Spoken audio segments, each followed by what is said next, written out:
दुरानी साहब, न्यूट्रल की बहस हो रही थी और मैं आप जानना चाह रहा था कि अब आपके लिए न्यूट्रल क्या करे जो तबाही भी नहीं आएगी इस मुल्क की और आप भी खुश हो जाएंगे। सर जी बिल्कुल जी, अभी 2 मिनट मुझे अनइंटरप्टेड दे दीजिएगा। अनइंटरप्टेड जी। पहली बात तो ये है कि जी देखें, जब ये कॉन्सेप्ट आया ना नेशन स्टेट का 16वीं सदी में, तो पहली चीज़ क्या थी? Protection of the citizenry. जब रियासत कायम हुई है, आपने एग्रीमेंट से उसकी प्रोटेक्शन का किया। जब अभी आज जो है रियासत के पास तमाम इख्तियार हैं, कोअर्सिव टूल सारे रियासत के पास है, शहरी जो है वो असेंबल हो रहे हैं फॉर देयर राइट।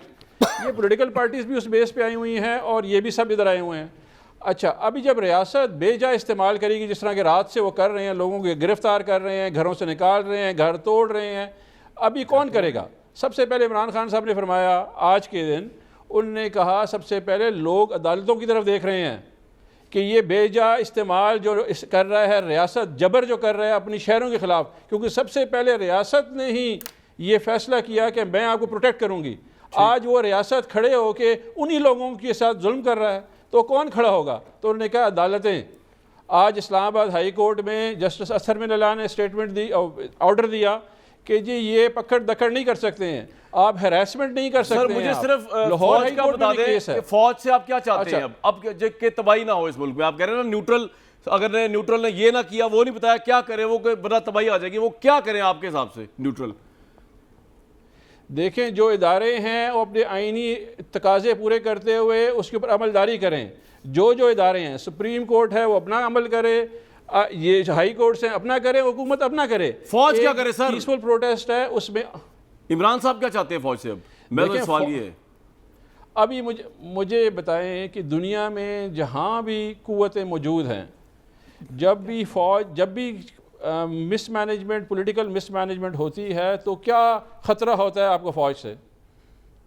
आप उनको ये कह रहे हैं कि जी आप इस प्रोसेस में दोनों की तरफ जानिब आप देख लें, हमें भी देख लें और उनको भी देख लें, इनका बयानिया भी देख लें, हमें भी देख लें।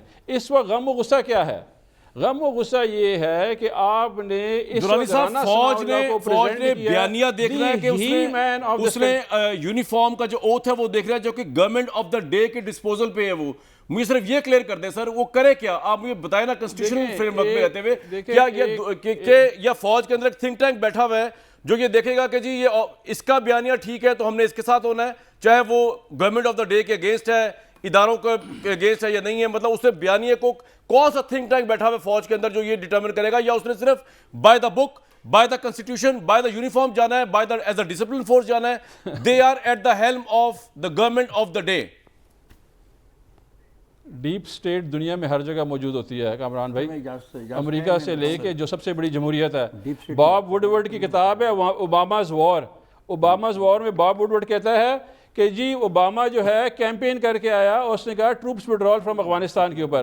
कहता है 28 मई को पहली समरी गई उसके पास, उन्हें कही 40,000 ट्रूप ऐड कर दें। उन्होंने कहा जी मैं तो पूरे इलेक्शन लड़ के आया हूँ, मैं कैसे कर सकता हूँ? और रिव्यू करें। रिव्यू पे जब गया तो पेंटागन ने उनको भेजा कि 2 ऑप्शन सर, आपका पॉइंट क्या दुरानी साहब? थोड़ा समझा दें लोगों को जरा। ठीक है, मेरा सवाल ये था कि न्यूट्रल क्या करें आपके हिसाब से? जी सर, न्यूट्रल ये देखें कि मुल्क के हक में क्या बेहतर है।